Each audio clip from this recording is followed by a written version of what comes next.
আচ্ছা দেখো, কোনো সেটে যদি n সংখ্যক এলিমেন্ট থাকে তাহলে টোটাল তার number of relation, reflexive relation, symmetric relation, transitive relation, equivalent relation, সেগুলো নাম্বার অফ কি হয় তাটা শর্টকাট করার জন্য আমি একটা টেবিল বানিয়ে দিয়েছি। সেই টেবিলটা যদি তোমরা মনে রাখো আরামসে করতে পারবে।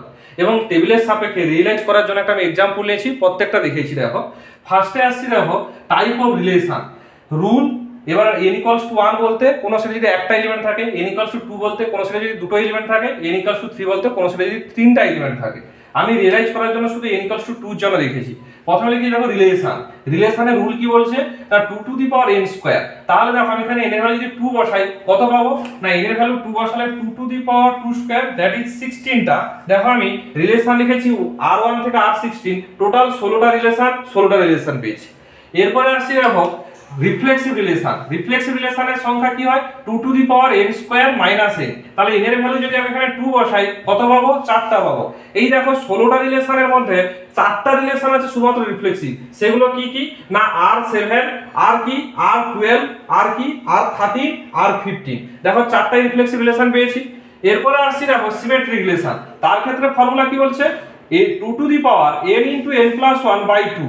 এখানে দেখো n এর ভ্যালু যদি আমি 2 বসাই তাহলে কটা পাবো, 8টা। তাহলে সিমেট্রিক রিলেশন পাচ্ছি দেখো কি কি, r1, r4, r7, r8, r11, r13, r15, r16, total 8টা relation. এবং দেখো 8টা রিলেশন আমি লিখে দিয়েছি এখানে।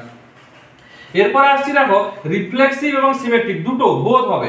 তার ক্ষেত্রে ফর্মুলা দেখো 2 to the power n into n minus 1 by 2। আর সেইটা ভুলিয়ে ফেলে একটা সময় রাখবে, যখন নিজে সিঙ্গেল হবে তখন প্লাস, যখন বোধ হবে মাইনাস। মাইনাস যদি হয় তাহলে এখানে n এর ভ্যালু 2 বসালে কটা পাবো, দুটো।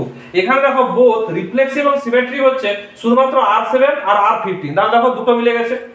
এরপরে আসছি দেখো ট্রানজিটিভ রিলেশন। ট্রানজিটিভ রিলেশনের কোনো ফর্মুলা নেই, n ইকুয়ালস টু 1 হলে দুটো হয়, n ইকুয়ালস টু 2 হলে 13টা হয়। এখানে দেখো এই টি যেগুলো লেখা আছে, তো এগুলো টোটাল 13টা ট্রানজিটিভ রিলেশন আছে। সেগুলো বড় বড় লিখছি না, কিন্তু আমি এখানে যে স্ট্রাকচারটা করেছি সেখানে ট্রানজিটিভ রিলেশনটাও লিখে দেওয়া আছে। T for transitive, S for symmetric, R for reflexive.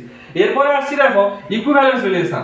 Equivalence রিলেশনের ক্ষেত্রে ফর্মুলা কি বলছে, বেলস ট্রায়াঙ্গেল। বেলস ট্রায়াঙ্গেলটা জানো তোমরা, ওই বেলস ট্রায়াঙ্গেলে বসালে n এর ভ্যালু 2 বসালে কত পাবো, টোটাল দুটো পাবো। এখানে দেখো দুটো ইকুইভ্যালেন্স রিলেশন পাচ্ছি, কি কি r7 আর r15। দেখো দুটো রিলেশন পেয়েছি।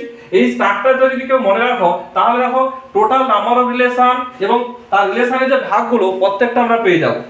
এবং এর যদি ব্রিফলি ডিসকাস পেতে চাও তোমরা মেন চ্যানেলে গিয়ে ওখানে ভিডিও দেখো, ওখানে অবশ্যই সবকিছু করে দেওয়া আছে, বুঝতে পারবে।